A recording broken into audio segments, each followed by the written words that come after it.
Mas ainda assim, a gente faz tudo isso e a gente é foda sendo frágil. Vulnerabilidade é você não ocultar nenhum dos pedaços dessa grande mandala existencial.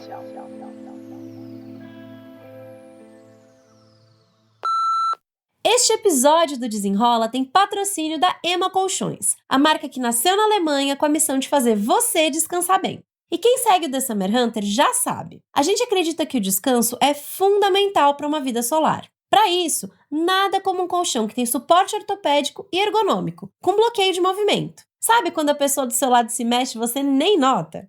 E os colchões Ema ainda são a prova de perrengue. A experiência da compra é 100% online e você tem 100 noites para testar os colchões e 14 noites nos acessórios, além de 10 anos de garantia. Além disso, eles chegam embalados a vácuo em uma caixa compacta. Quer fazer esse upgrade no seu sono? Então corre lá! Hoje é o último dia do mês do consumidor e a Ema está dando até 65% de desconto. Ouvintes do Desenrola têm 10% off extra usando o cupom DESENROLA10. É preciso ser vulnerável. Abrace suas fraquezas. A sua força está na sua vulnerabilidade. Nos últimos anos, a palavra vulnerabilidade passou a fazer parte do vocabulário de uma galera. E frases como essas foram repetidas quase como um mantra nas redes sociais. Uma das responsáveis por esse fenômeno foi a pesquisadora norte-americana Brené Brown.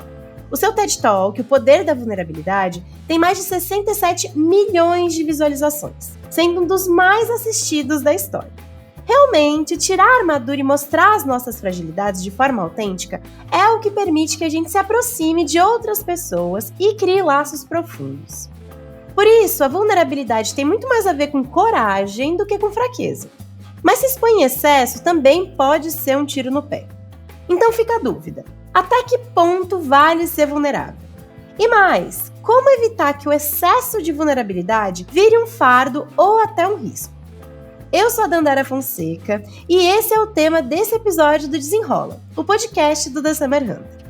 Toda segunda, um papo para você começar a semana por dentro dos temas do momento e em sintonia com o lado solar da vida.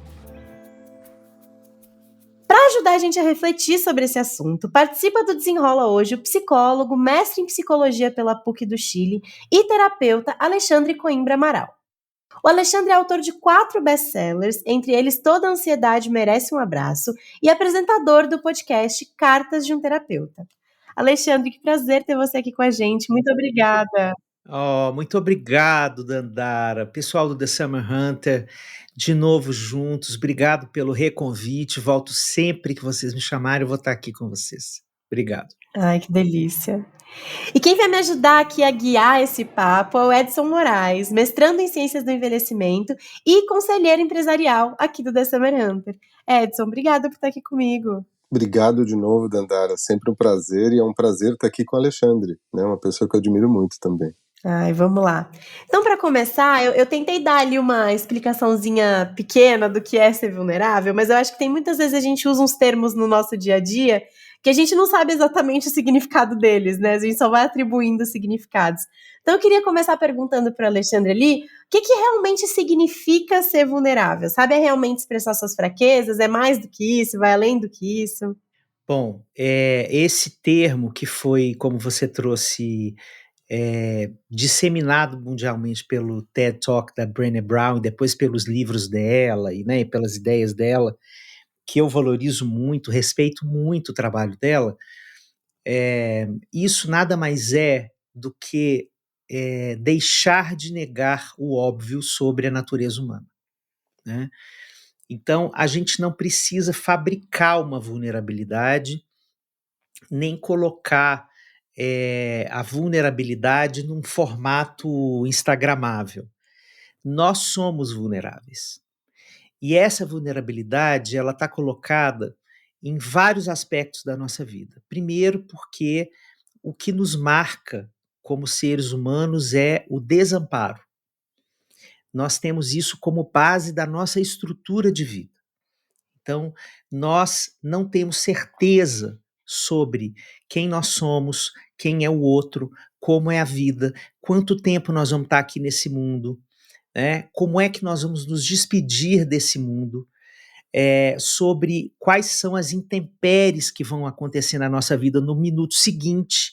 Então, essa quantidade de incertezas que a gente vai colecionando sobre a vida, muito antes da gente ter consciência do que ela signifique, a gente chama de desamparo.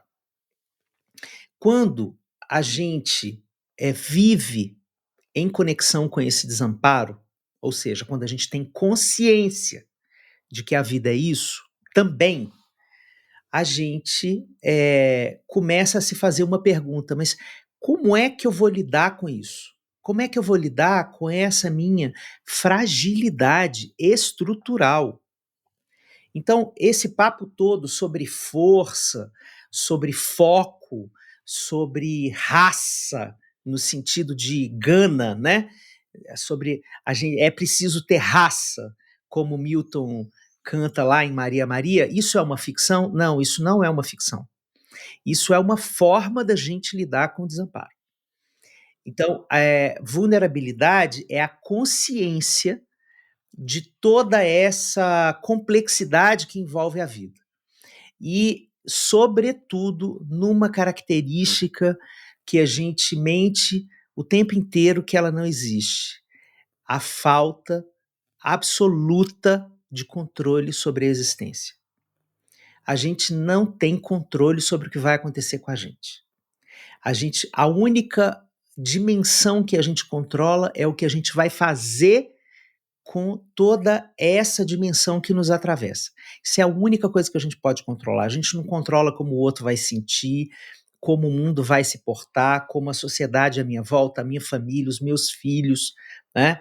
Então, quando a gente está falando de vulnerabilidade, a gente está falando de assumir todas essas dimensões, sem mentir para si mesmo e, sobretudo, para o mundo, né? Então, admitir que sim, existem momentos em que a gente está conectado com a nossa potência, com aquilo que a gente tem de mais vigoroso, de mais frutífero, de mais florescente na vida. Mas ainda assim, a gente faz tudo isso e a gente é foda sendo frágil. Vulnerabilidade é você não ocultar nenhum dos pedaços dessa grande mandala existencial. Alexandre, nesse sentido, estou aqui te acompanhando, pensando que, tem toda uma beleza nisso que você está dizendo, e eu acho que a gente vive um período de transição, felizmente, né, onde inclusive a questão da masculinidade é colocada desta forma também, como um aspecto que essa vulnerabilidade é permitida a todos e todas, né? Acho que isso é muito importante.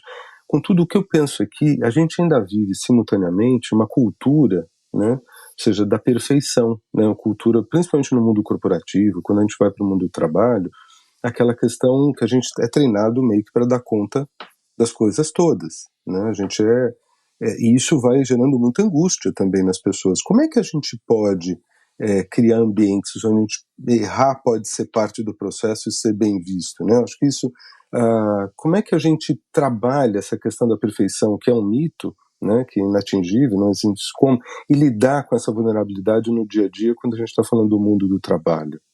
Olha, é onde eu tenho mais trabalhado hoje, viu, Edson? Eu tenho trabalhado com saúde mental em empresas e escolas no Brasil todo. Para mim tem uma diferença básica. Para mim, a resposta à sua pergunta, excelente, obrigado por ela, é a seguinte: a gente precisa ter numa empresa alguém numa posição de poder que decida não sustentar com essa narrativa mítica sobre o humano, que tome uma decisão a partir de hoje, aqui nessa empresa.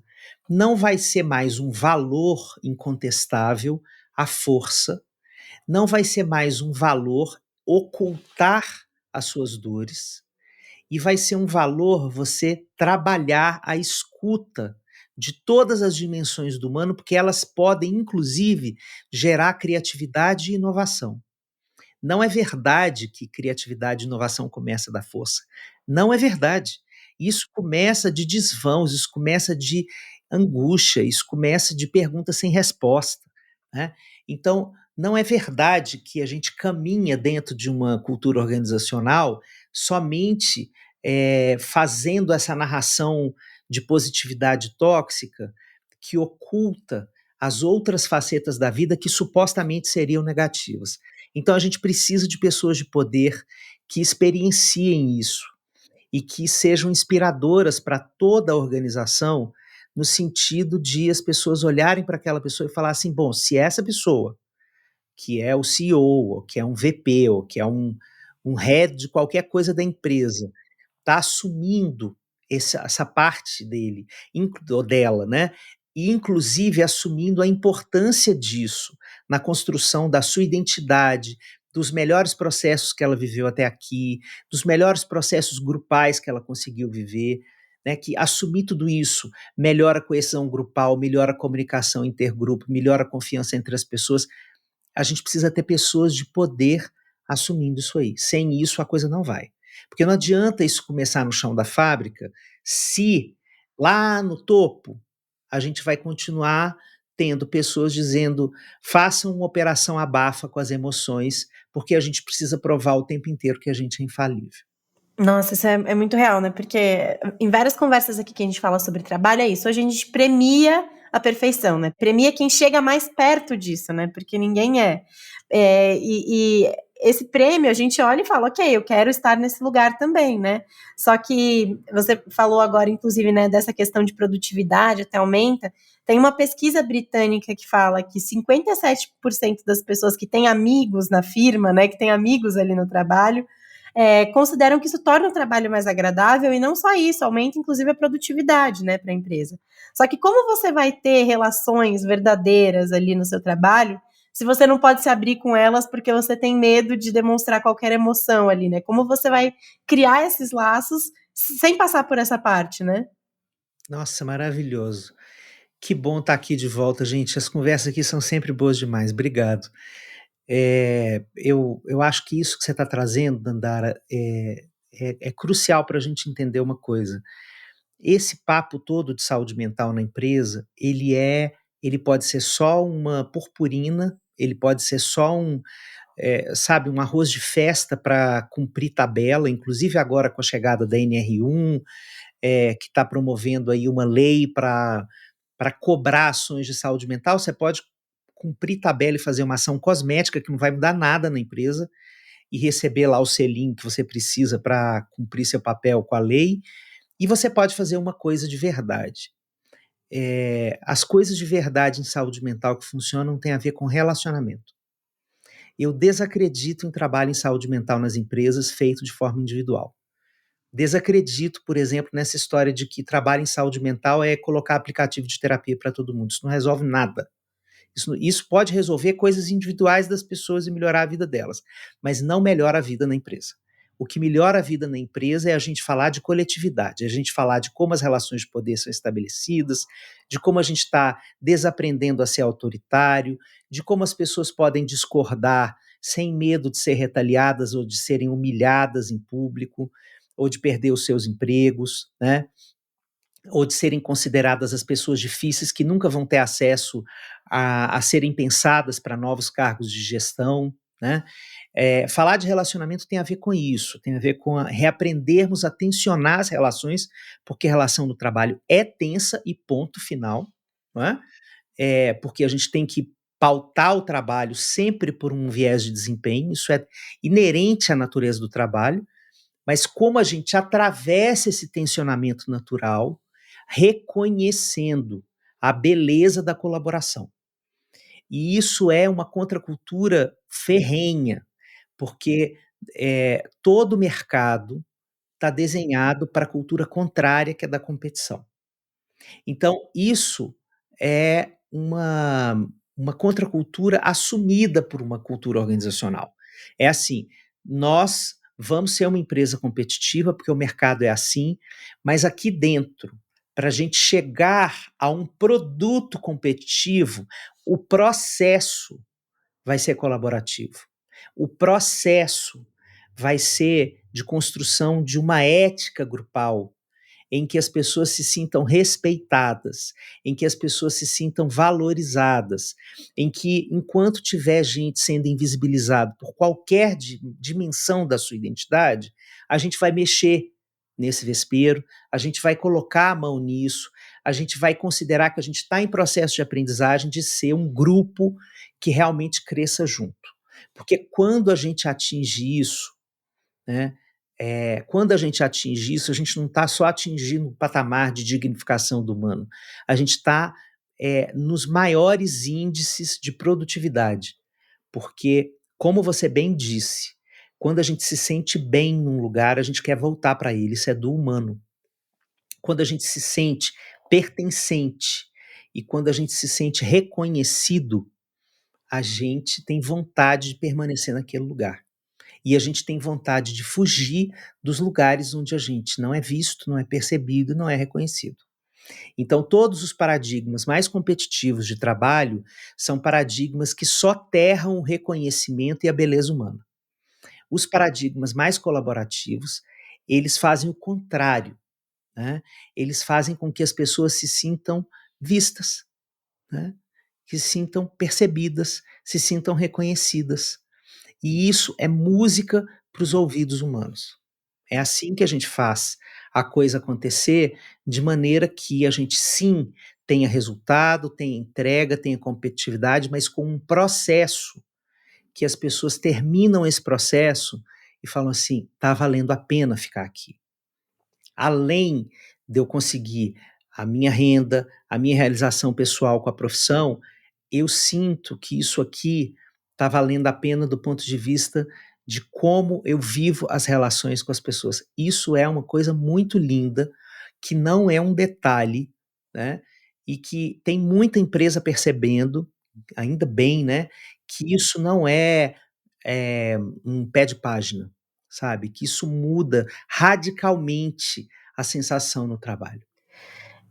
Eu queria voltar também num tema que o Edson trouxe ali também, né, que ele falou dessa questão de gênero, e eu acho que tem várias questões que permeiam esse assunto vulnerabilidade, né, vou dar o meu exemplo aqui, né, porque até a gente fala que culturalmente as mulheres são mais incentivadas a expressar vulnerabilidade, mas tem uma questão de raça aí também, né, porque, por exemplo, mulheres negras como eu cresci com minha tia, que também é uma mulher negra, dizendo, você tem que ser muito forte, você não pode abaixar a cabeça para ninguém, você não pode demonstrar essa fraqueza.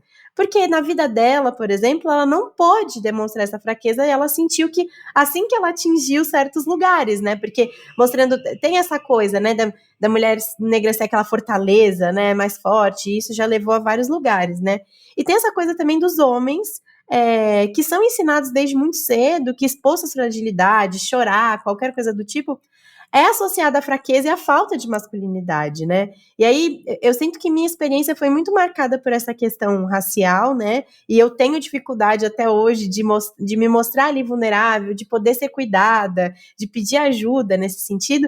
E eu queria saber para vocês, assim, numa parte mais pessoal ali como homens, como que isso impacta a vida de vocês? Vocês acham que é mais difícil? Saindo um pouco do lugar de terapeuta ali, Alexandre, se você puder contar um pouco dessa parte. E o Edson também, né? Como que é para vocês essa vulnerabilidade atrelada a essa questão de gênero, né? Olha, eu posso garantir para você, Dandara, que eu me sinto um bebê engatinhante nessa história. Porque a força da cultura, dizendo que eu tenho que dar conta de tudo sozinho, ela me faz esquecer das coisas que eu até acredito como fundamento da minha vida. Tudo isso que eu estou falando aqui de colaboração, de vida coletiva, é o único jeito que eu sei viver, né? Agora, quando muitas vezes eu olho para mim, eu tô lá segurando a barra sozinho, sem pedir ajuda, né? Eu sustento a minha posição como cuidador, até porque eu sou um cuidador profissional, né? Com muita facilidade. Mas eu preciso ficar o tempo inteiro com um post-it, sabe, dentro de mim, dizendo assim: cara, você pode pedir ajuda agora, não espera piorar. Você pode pedir ajuda para quem você acha que não tem a resposta certa. Você pode pedir ajuda antes que você formule direito qual é a pergunta ideal para buscar a melhor pessoa a te ajudar. Você pode pedir ajuda agora, simplesmente pelo fato de você sentir que sozinho não está dando. simplesmente falar com as pessoas. Olha, estou precisando conversar. Olha, tem alguma coisa, né? Eu sou mineiro de nascença, então tem uma palavra mineira que eu adoro, assim, eu estou sentindo um trem esquisito, né? Geralmente trem é uma angústia sem nome. Então, nós homens precisamos mesmo aprender a pedir ajuda enquanto o trem está aqui no peito, sem que o nome chegue com precisão. Então, sim, eu sinto muita dificuldade com isso. Depois da paternidade, eu acho que eu melhorei muito. Eu tenho 3 filhos adolescentes e a paternidade é uma experiência muito visceral, assim, quando você a vive com intensidade, né? Quando você decide vivê-la com intensidade, porque infelizmente na nossa cultura o pai tem o aspas direito de não viver a sua paternidade, né? Mas eu decidi viver isso com toda a força e os meus filhos, eles detectam com muita rapidez os momentos em que eu estou precisando de ajuda e inclusive me dão um toque assim, por que que você não está pedindo ajuda pra gente? Por que que você está aí sozinho sofrendo? Então, eles têm me despertado, sabe? Eu costumo dizer que os meus filhos, eles me salvam de mim mesmo. Então, são 3 homens. Então a gente conversa sobre isso também, sobre essa dificuldade da gente se operar nesse lugar mais colaborativo, sabe? Vou pegar um gancho nessa fala do Alexandre.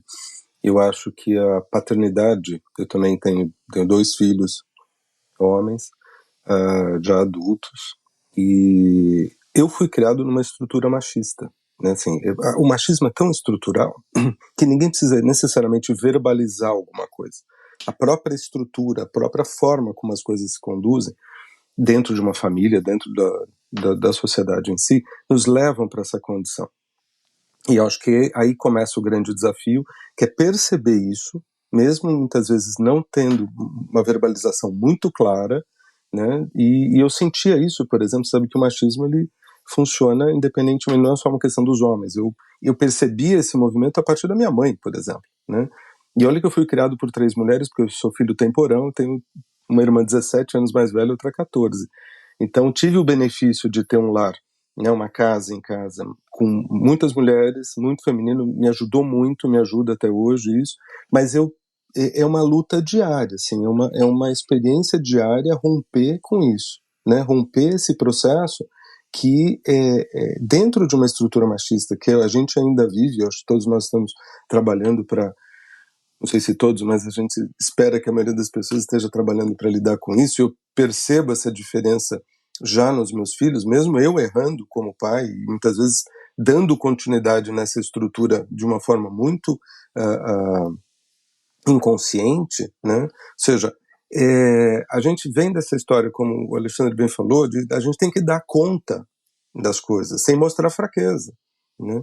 Só que a fraqueza existe, você vai tendo que lidar com tudo isso, né? Ou seja, eu descobri que ser homem também é ser inteiro, e inteiro significa incluir as fragilidades. Não é simples. Eu acho que, para a maioria dos homens, nesse sentido, ter coragem de ser inteiro, né, lidar com essa questão, é uma exigência muito grande, né? E a gente vai errar, né? Vai continuar fazendo, inclusive com criação de filhos, né? Filhos homens, não é simples, né? Claro, talvez seja mais simples você seguir a cartilha, né, desse machismo estrutural, dessa questão que o homem não chora, não faz isso. Não, mas a gente chora, a gente se fragiliza, né? A gente é vulnerável também, né? E eu acho que reconhecer isso e permitir que os outros assim vivam, eu acho que isso é libertador. Agora, é um exercício, para mim, cotidiano, né? Eu tenho que sempre lembrar disso em mim e para os outros, e tentar propiciar esse ambiente para a maioria das pessoas, homens, mulheres, brancos, negros, né? Assim, seja a cultura que for, seja a raça que for, eu acho que é muito importante esse processo. A gente é uma luta que a gente lida diariamente. Agora, eu acho que a masculinidade como pai, e viver isso, como o Alexandre bem falou, é um grande exercício para a gente rever a nossa condição e permitir a nossa vulnerabilidade. não é trivial, mas requer um exercício diário de todos nós. Muito legal, e eu adorei que vocês falaram dessa parte de que às vezes não é nem você chorar, às vezes é você conversar, nem pedir ajuda, é você conversar com outra pessoa, né? Porque dá pra perceber isso normalmente, né? Meu namorado também é um cara que super tá por dentro dessas discussões e zero demonstra essa masculinidade, né, que a gente fala ali, que a gente quer se afastar. Mas eu percebo, por exemplo, que, sei lá, qualquer coisa que acontece no meu dia, se eu fico um pouco chateada, eu corro pro grupo das minhas amigas ali e vou desabafar, sabe? E eu vejo ainda que essa construção desse laço ali afetivo, que você pode desabafar a qualquer momento, que você pode só falar porque você tá triste ali em qualquer momento, ainda é muito diferente, né? Nessas duas relações.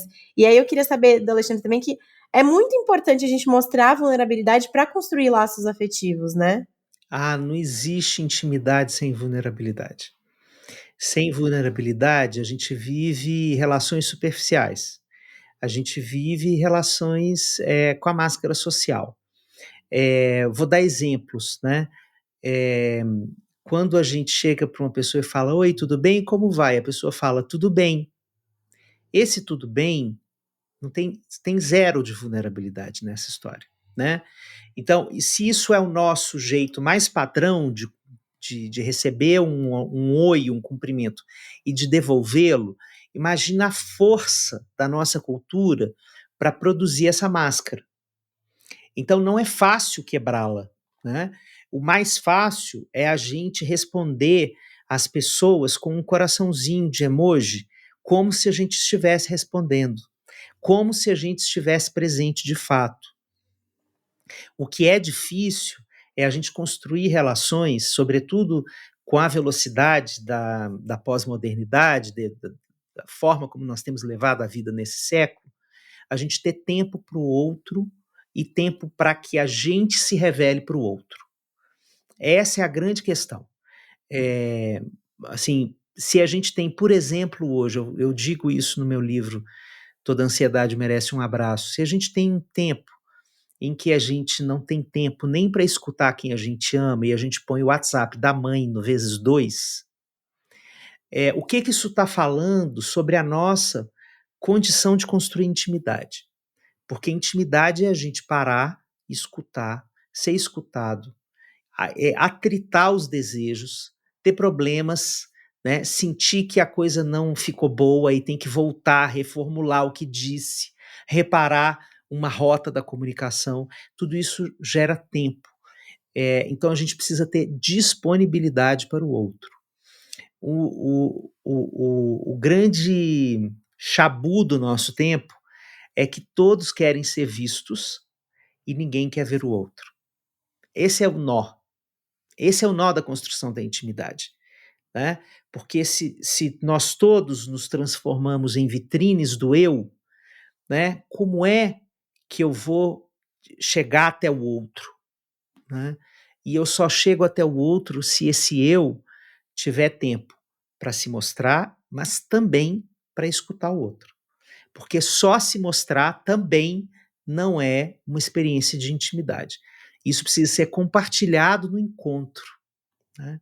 Então, essa experiência que a gente está buscando e que eu sinto que a gente está avançando nela, viu, Dandara e Edson? Eu sinto que a gente está fazendo bons avanços nisso, que já passamos assim de um tempo em que a gente acreditou demais nesse poder da rede social de gerar conexões. A gente entendeu que a rede social gera número, gera barulho, gera uma ilusão de visibilidade, uma ilusão de pertencimento, mas que para a gente realmente se sentir nutrido com as relações e se sentir construindo intimidade, a gente volta para o simples, para o ordinário, para o olhos nos olhos, né, para o tempo de qualidade entre as pessoas.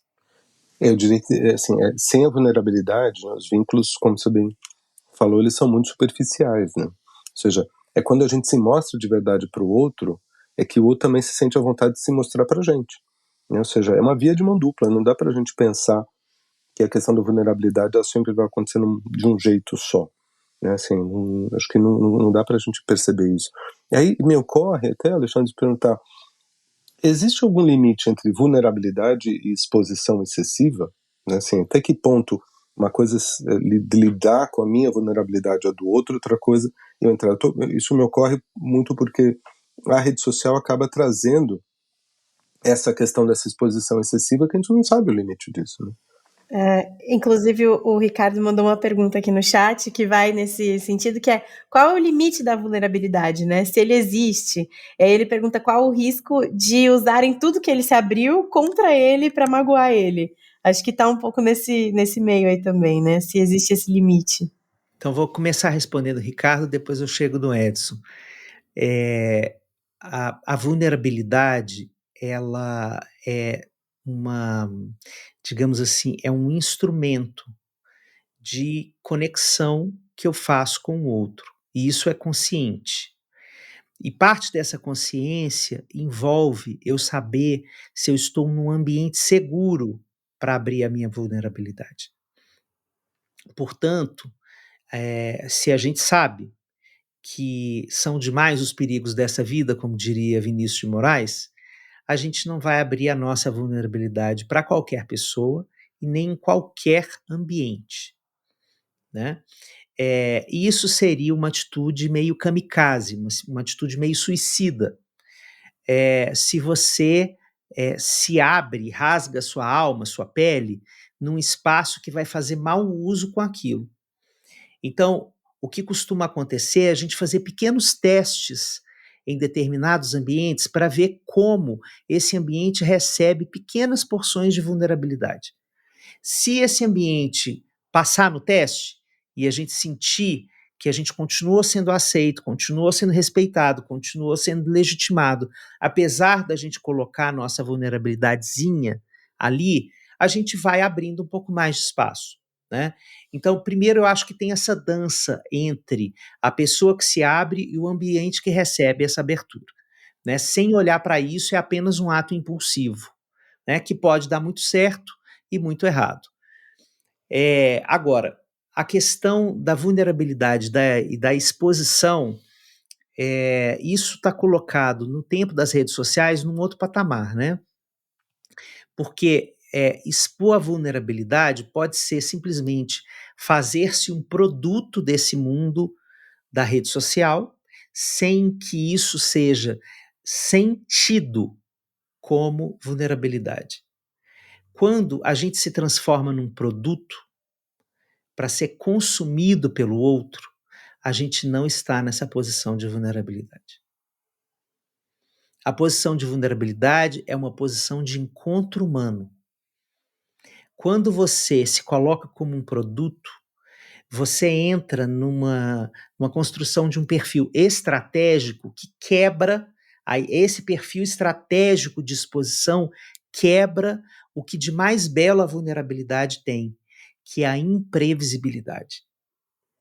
Porque quando eu me coloco vulnerável, eu não sei exatamente como o outro vai receber aquilo, e em que ponto dele isso vai tocar para fazer com que ele também exponha a vulnerabilidade dele. Então, nós vivemos no mundo da rede social uma série de pressupostos estratégicos de como você deve se abrir, de como você deve gravar um vídeo, de como você deve falar de você, né, para angariar a atenção do público. E eu acho que isso não é vulnerabilidade. Isso é produto. Isso é construção de um produto, né? E também tem uma outra dimensão no excesso de exposição dos nossos tempos, que é o nosso direito à privacidade. Essa é uma discussão importantíssima para todas as idades, para todas as pessoas em todas as culturas. Você tem direito a definir o que é público e o que é privado. O que você vai publicizar da sua vida e o que você vai privatizar da sua vida, ou seja, manter entre poucas pessoas ou só entre você, só você e os seus pensamentos e as suas sensações. A privacidade é um direito humano, né? Esse imperativo da exposição, isso é violento para a necessidade humana da privacidade. Então, sempre que a gente tivesse sentindo num certo banzo, num certo bode, desculpem aí a metáfora anos 80, num certo bode de estar exposto, é porque provavelmente a gente fez mau uso de um campo privado que a gente gostaria que se mantivesse de forma privada. Uhum. Era até uma pergunta que eu ia fazer aqui, porque eu acho que todo mundo já saiu de uma conversa pensando: meu Deus, por que que eu falei isso para as pessoas, né? Por que que eu me expus tanto? Se existem estratégias para dosar essa exposição, porque eu acho que enquanto tem pessoas que têm dificuldade de mostrar vulnerabilidade, tem outras às vezes que se expõem demais para pessoas que não queriam se expor muitas vezes, né? Se tem alguma estratégia nesse momento ali para não deixar se levar e se expor demais muitas vezes, e aí sim essa vulnerabilidade se tornar algo negativo para a pessoa, né? Eu acho que a coisa mais importante que a gente está conversando aqui ao longo dessa entrevista toda é assim, parece que a gente foi caminhando como humanidade de tal forma que a gente construiu uma ficção de que a gente é só força, ou que a gente pode construir uma vida de tal maneira que a gente seja só força, só motivação, só desempenho, só alcance, só entrega, né? E essa ficção, ela foi tipo um balão que foi enchendo, e agora esse balão murchou, estourou, né? Eu sou muito musical, gente, eu vivo lembrando de música, então, tipo, o Gonzaguinha cantava, não dá mais para segurar, não dá mais para segurar, explode coração, né? Não dá mais para fingir, não dá mais para imaginar essa ficção como sendo a representação de quem nós somos, né? Então é o momento da gente assumir isso como parte da gente, para a gente poder resgatar um pedaço nosso que contribui enormemente para a gente se sentir íntegro, porque se sentir íntegro é mais importante do que sentir bem-estar. Porque existem momentos em que a gente está mal na vida, mas que mesmo estando mal, a gente se sente íntegro. Eu estou sendo eu mesmo, eu estou coerente com o que eu estou sentindo. Eu estou vivendo uma tristeza e eu estou aqui chorando. Eu estou com muitas incertezas em relação à minha vida, eu estou desempregado, então eu estou com muito medo. Isso é uma sensação de integridade. É o que eu tenho que viver agora mesmo. Eu preciso me conectar com isso, pedir ajuda, entender como é que eu vou sair disso, mas é o que eu tenho para hoje, né? Essa verdade do ser, isso é uma percepção de saúde mental muito importante. Quando a gente precisa ficar maquiando o que a gente sente para performar para o lado de fora, é que a gente justamente adoece. Alexandre, nesse sentido, a gente pode pensar assim, se a vulnerabilidade é uma construção, né, assim, a gente também não pode pensar, não é um processo pendular, né, ou seja, eu não vou sair, né, de uma condição e fazer um salto no escuro. Né? O que você pode dizer para quem tem esse receio ou vive esse processo com alguma angústia, né? Como que a pessoa pode começar a viver um pouco da sua vulnerabilidade e lidar com isso, com a vulnerabilidade dos outros também? Olha, primeiro escolher um ambiente seguro, profundamente seguro, para você fazer um teste, para você se colocar um pouco mais. Né? Pode ser dentro da sua própria casa, pode ser com alguém que você sabe que não vai fazer mau uso de uma expressão frágil sua. Alguém que pode até não saber exatamente o que fazer com aquilo, não saber te dar uma resposta assim operativa do que você deve fazer com a sua vida, mas que não vai te humilhar, não vai te maltratar, não vai ficar puto com você, não vai ficar decepcionado com você por você se colocar daquela forma. Então, escolher uma relação da sua vida em que você tem esse nível de garantia. Né? Se você está distante desse relacionamento, recuperar esse relacionamento primeiro. Né?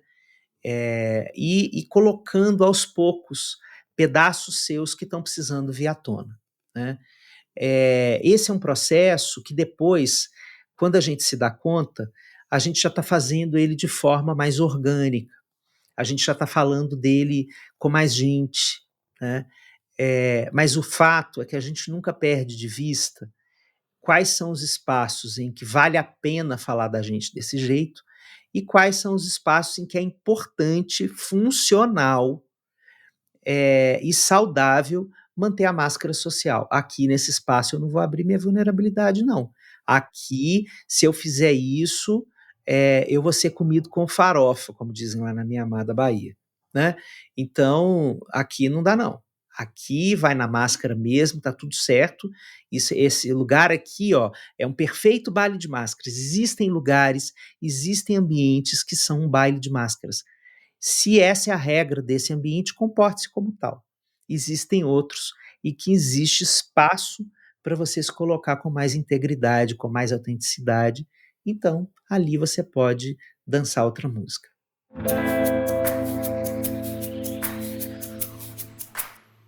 A gente também pediu uns áudios para a galera do The Summer Hunter Club, né, que é a nossa comunidade no WhatsApp, sobre o assunto, sobre até que ponto vale ser vulnerável, né, o tema desse episódio. E aí eu queria colocar 2 aqui para a gente conversar, enfim, sobre eles. O primeiro é da Márcia. Bom, depois de revisitar aqui o real significado da palavra, né, a gente acaba esquecendo, né, dessa parte que cada palavra tem o seu. Eu acho que depende muito da natureza de cada pessoa. Eu ouso dizer que eu não gosto, eu acho que nunca vale a pena estar vulnerável. Mas eu sei que isso também é uma mentira, né? Porque, primeiro, que é impossível, acho que é uma coisa que foge do nosso controle, né? São situações que fogem do nosso controle, e isso é muito incomodativo para quem tem o perfil de gostar de saber sempre o que vai acontecer. E esse eu fiquei muito me pegando pensando sobre isso, né? Porque tem essa questão do controle que bate muito ali com o ser vulnerável, né? Bate. Nossa, excepcional essa fala aí, porque ela nos representa, né? Nós também somos isso, né? Nós também somos o desejo de controle. Isso é profundamente humano. Então, se a gente se conecta com o desejo de controle, é óbvio que ser vulnerável não é uma experiência fofinha, não é uma experiência deliciosa, né? Porque é um aprendizado de desatar o nó desse controle, né? Mas como ela fala, é inevitável. Então, o que a gente precisa cuidar quando a gente está ou numa fase mais controladora, ou quando a gente se reconhece como uma pessoa mais controladora, é assim: no momento em que a vulnerabilidade é exposta, eu preciso cuidar do que eu sinto com isso, né? Admitir que isso é mais um fator de vulnerabilidade. Assim, o Renato Russo dizia medo de ter medo, né? Então eu fico vulnerável por expor minha vulnerabilidade. Eu preciso cuidar dessa segunda camada. Eu preciso cuidar de mim, né? Como é que eu fico se eu sou uma pessoa muito controladora depois que eu me exponho? Isso faz parte do processo de autocuidado que a gente fala tanto, de cuidar da própria saúde mental, né? E que isso, quando a gente fala de autocuidado, não é só voltar para si e ficar introspectivo, né? É perceber qual é a sua necessidade na hora em que esse tipo de coisa acontece. Então, na hora em que você é vulnerável, por exemplo, uma pessoa que tem horror à exposição e precisa apresentar um trabalho de escola. Ela vai lá, apresenta o trabalho e tira nota boa, inclusive. Então, veja, a gente olha muito para o resultado. Ai, que bom, você conseguiu, a nota foi ótima. Não é só isso. A gente precisa depois escutar essa pessoa. O que você está sentindo agora, depois que você foi obrigado a fazer isso? Porque se a gente dá vazão a essa palavra, ela pode, inclusive, ir desenvolvendo recursos e estratégias para lidar com isso de outras maneiras menos dolorosas nas próximas exposições, né? Então, a gente faz muito pouco uso de uma fala sobre o que acontece quando a gente é obrigado a se vulnerabilizar, e isso faz um sentido enorme se a gente tiver gente de confiança, como eu já disse, para poder falar disso. É muito interessante isso, porque eu sempre fui uma pessoa muito extrovertida e é verdade, né? A gente faz isso com outras pessoas que, por exemplo, não gostam de falar em público. Ah, mas você conseguiu, você foi bem, você consegue. Só que o quanto custou, né? Porque não era um lugar onde a pessoa queria estar vulnerável, queria ser vulnerável, e qual o reflexo disso, né? Vou colocar o outro áudio aqui, esse é da Giovana.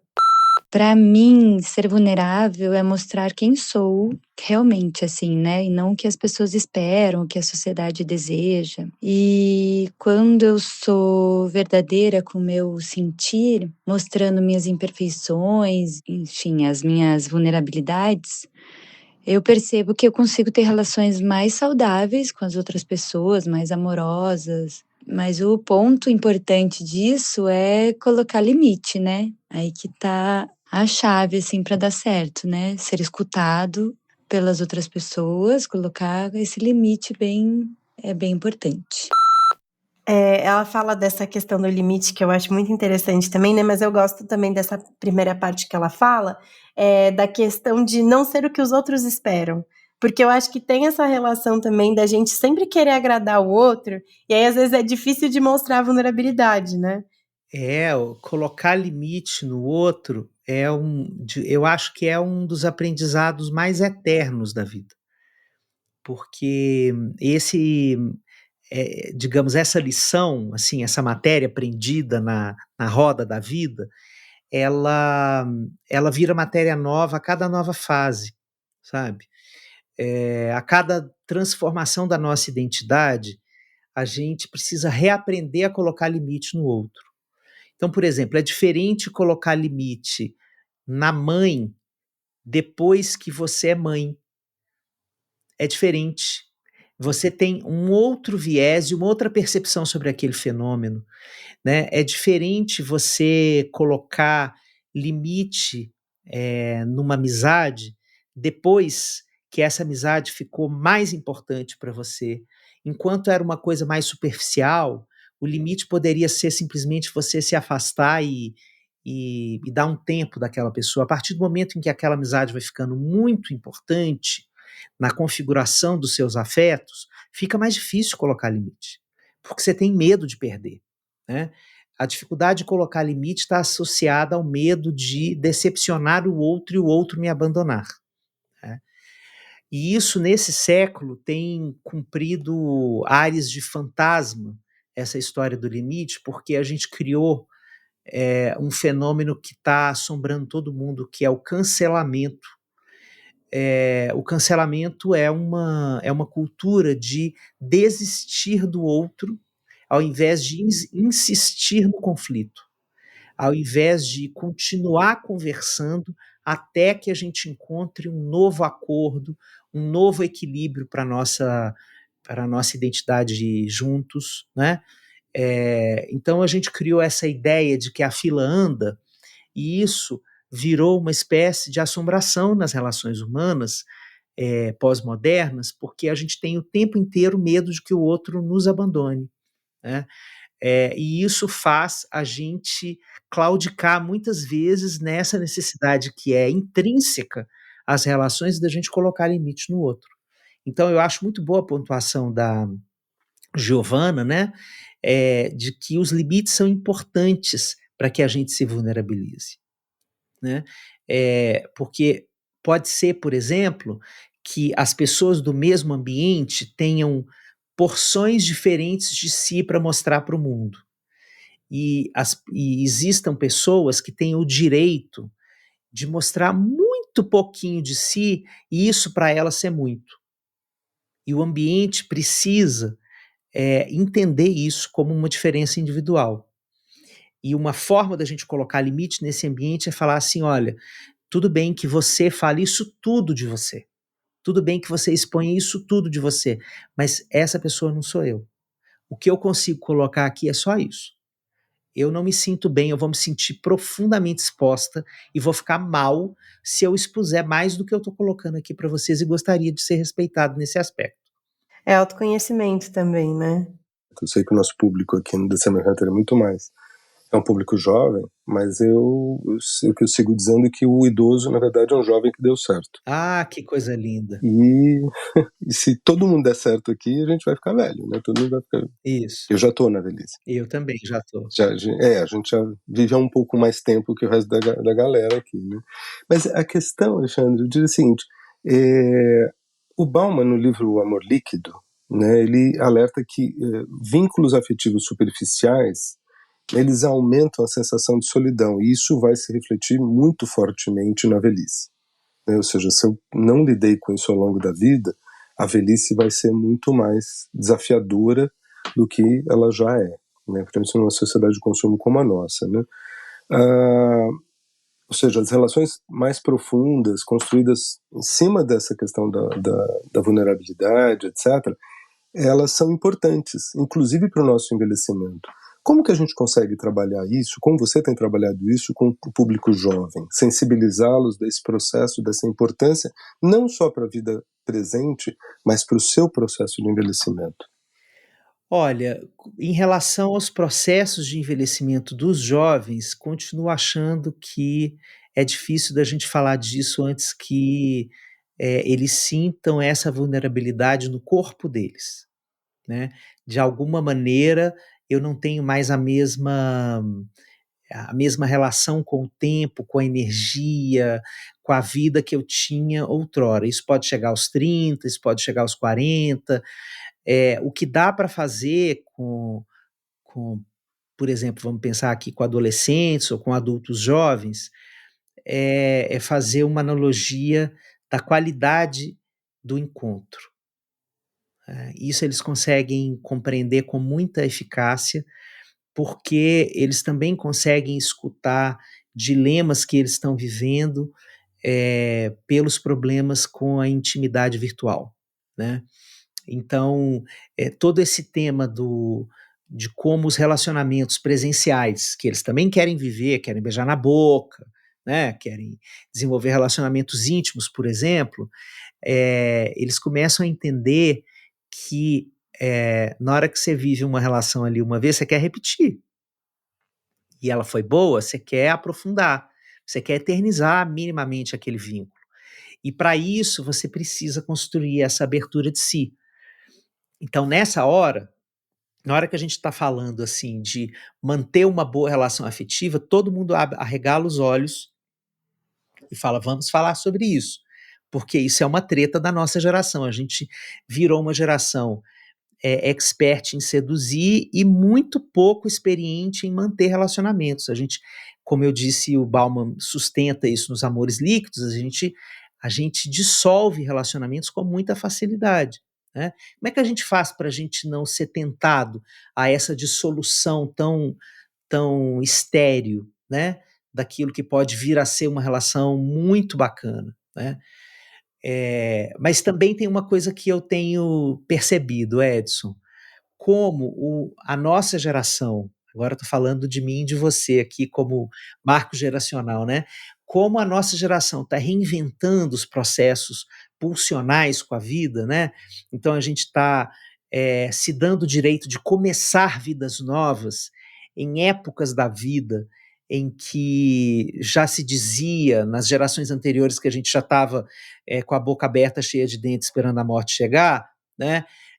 Como a gente está fazendo isso, a gente também está inspirando os jovens. Os jovens estão olhando para a gente. E outro dia, por exemplo, um adolescente chegou numa sessão de terapia e falou assim, eu estou agora em terapia porque eu preciso te contar uma coisa que ninguém da minha família sabe, mas a minha avó está no Tinder. E eu não sei o que fazer com isso. Minha cabeça deu um bug, certo? Então, isso é profundamente inspiracional. Porque, veja, o que essa avó está dizendo? Não sou a dona Benta sentada na cadeira de balanço. Eu estou querendo transar. Veja isso. Eu tenho uma pulsão de vida que vai, inclusive, para o corpo erótico. Então, você perceber que você pode pulsionar a sua vida em qualquer época, em qualquer dimensão, isso dá ao jovem um outro barato sobre a vida dele. Uma outra perspectiva também. Então, eu acredito muito nesse diálogo, sabe? Que a gente era acostumado a falar, Edson, de que tinha só tensão, desencontro. Eu acho que está rolando muito encontro, muita inspiração e muita novidade no encontro entre os mais jovens e os que estão envelhecentes. Eu coloco aqui, vou colocar a minha geração ali, né, de 20 a 30 anos, vê com muito menos estereótipos, né, e com muito mais, menos neura também o envelhecimento, né, e se preocupa desde hoje também de chegar lá bem, né, e de pensar nesse futuro a partir de hoje, né. O papo tá muito bom, mas agora a gente vai virar ao lado do disco aqui, já que a gente tá falando sobre músicas ao longo do episódio. E a gente tem 3 perguntinhas para terminar o nosso papo, que são sobre verão, sobre sol, sobre praia, pra gente lembrar da estação do ano que a gente mais ama o ano todo. E aí eu queria fazer aqui pro Alexandre, então, e são 3 perguntinhas. A primeira é: para você, como ter uma vida solar? Com gente. Para mim, o sol da vida é gente. É gente.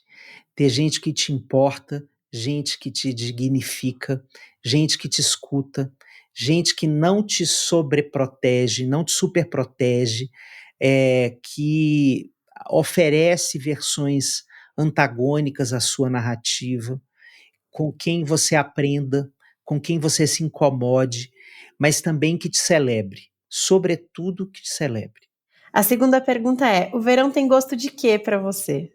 O verão tem gosto de exposição, já que a gente está falando de vulnerabilidade, né? O verão é aquela estação em que a gente tem vontade de colocar o corpo para jogo no mundo, assim, né? De fazer a viagem. A viagem é uma grande exposição à vida, né? É uma exposição ao novo, ao desconhecido, né? Em que você se despe, às vezes literalmente, porque você vai para a praia só de roupa de banho, né? Mas que você se despe da sua condição mais tradicional para experimentar vidas alternativas, né? Eu acho que a vida ganha uma nova envergadura quando a gente experimenta versões novas de si mesmo, se colocando nesse mundo que é tão vasto e tão pleno de descobertas, né? E a última pergunta é: qual foi a última coisa que fez você se sentir vivo de verdade? Olha, foi ontem, numa conversa muito bonita que eu tive com meu filho de 11 anos, sobre uma dificuldade que ele estava tendo, que ele chorou muito, eh, na hora, assim, de dormir, veio e buscou, proximidade, né, e depois que ele chorou, chorou, chorou, chorou, chorou, chorou bastante, e a gente pôde conversar, ele chegou e disse assim: "Pai, é muito bom chorar do seu lado". Essa frase é uma poesia, gente, porque, não significa ter a resposta. A gente não chora com o outro para ter resposta, para que o outro resolva a nossa treta. A gente precisa de companhia na dor. Sofrer sozinho é o grande mal dessa vida, né. Quando tem uma pessoa escutando, ela está legitimando que aquilo que a gente está vivendo é doloroso o suficiente para provocar aquela lágrima. Então isso dissolve a sensação de que a gente está errado por chorar, que a gente está louco por chorar, né. Então quando ele disse: "É muito bom", eu sorri.